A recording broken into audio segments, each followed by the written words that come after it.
మీకు ప్యానల్ ఉన్నటువంటి జినిస్ వీక్షకులకి మీతో మా మల్లీశ్వరరావు గారికి మిగతా అందరికి ప్యానల్ ఉన్న మిత్రులకి నమస్కారం అండి.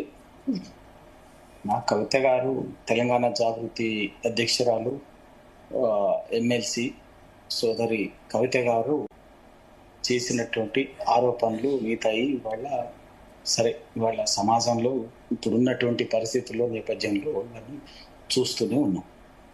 అయితే ఆమె ముందుగా లీగల్ నోటీసులు అవన్నీ కూడా ఉన్నాయి. అయితే ఆమె ఏ విషయాలైతే ఇవాళ మాట్లాడుతున్నదో ఆ విషయాలన్నీ కూడా తెలంగాణ సమాజంలో కాంగ్రెస్ పార్టీ కానీ బీజేపీ పార్టీ కానీ ప్రతిపక్షాలు గతంలో ఇదివరకు మాట్లాడుతూనే వచ్చింది. వాటన్నిటికీ సందర్భం వచ్చినప్పుడల్లా మా పార్టీ వర్కింగ్ ప్రెసిడెంట్ గారు కేటీఆర్ గారు కానీ మిగతా వాళ్ళు కానీ హరీష్ రావు గారు కానీ సందర్భం వచ్చినప్పుడల్లా సమాధానం చెప్పారు. దానికి వెనక్కి ఏం పోలేదు, దానికి ఏం వెళ్ళలేదు. కానీ ఆమె ఇవాళ ఎవరి మీద యుద్ధం చేయాల్సింది?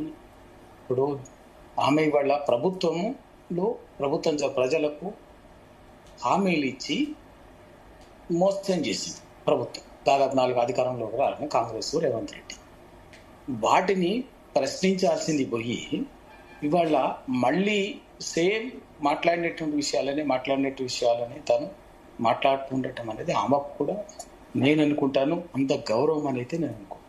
నిజంగా ఆమె దృష్టికి ఏ విషయమైనా వచ్చినా ఏదైనా ఉన్నా కూడా బాజాప్తా ఖచ్చితంగా ఆధారాలతో సహా సంబంధించినటువంటి సంస్థకు సంబంధించినటువంటి వాళ్ళకు ఫిర్యాదు చేసో లేకపోతే ఇంకో సమాచారం ఇచ్చో యాక్షన్ తీసుకోమని అడగటంలో తప్పులేదు. తప్పనిసరి పని చేయొచ్చు, దానికి మేమేం వద్దంటలేదు.